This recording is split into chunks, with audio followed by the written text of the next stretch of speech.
படத்தோட பிளஸ்கள் என்னன்னா, முதல் பிளஸ் ஜிவி பிரகாஷோட மியூசிக். கிட்டத்தட்ட அசுரன் படத்துக்கு போட்டது மாதிரியான மிரட்டலான மியூசிக் போட்டிருக்காரு. அதுதான் இந்த படத்தை தூக்கி நிறுத்தி இருக்கு. ரெண்டாவது பிளஸ் தேனி ஈஸ்வரோட கேமரா ஒர்க்.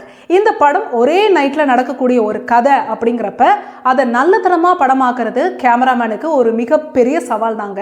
அதை மனுஷன் வேற லெவல்ல ஹேண்டில் பண்ணியிருக்காரு. குறிப்பா லைட்டிங்லையும் கலர் டோன்லையும் ரொம்பவே மெனக்கட்டிருக்காரு. இந்த கேஸ் மத்த கேஸ் மாதிரி கிடையாது. இன்னைக்கு மிஸ் ஆச்சுனா லைஃப் டைம் மிஸ் தான். மூணாவது பிளஸ் படத்தோட செகண்ட் ஹாஃப்ல வர அந்த 15 நிமிஷ சிங்கிள் ஷாட் சீன். நம்ம தமிழ் சினிமாவில் பெரும்பாலும் லென்த்தியான சிங்கிள் ஷாட் சீன் பண்ணதில்லை. பட் இதில் அந்த சிங்கிள் ஷாட் சீனோட ரைட்டிங்காக இருக்கட்டும், ஸ்டேஜிங்காக இருக்கட்டும், வேற லெவலுங்க. ஒட்டுமொத்த டீமும் அந்த ஒரு ஷாட்க்கு ரொம்பவே அதிகமான உழைப்பை கொட்டி இருக்காங்க அப்படிங்கிறது நல்லாவே தெரியுது.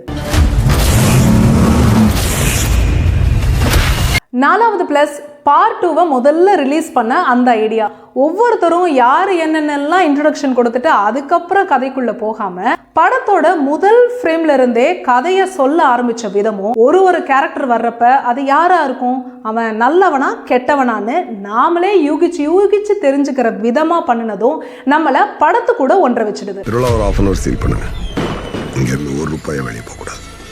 அஞ்சாவது பிளஸ் பழைய சியான் பாட்டை இந்த படத்துல பிளேஸ் பண்ணது. இந்த படத்தோட கிளைமேக்ஸ்க்கு முன்னாடி ஒரு ஃபைட்ல நம்ம சியான் விக்ரமோட பழைய மாஸ் பாட்டை யூஸ் பண்ணியிருக்காங்க. அது எந்த பாட்டுன்னு நான் சொல்லல, நீங்களே பார்த்து தெரிஞ்சுக்கோங்க. அது ரொம்பவே நாஸ்டாலஜிக்கா இருந்துச்சு.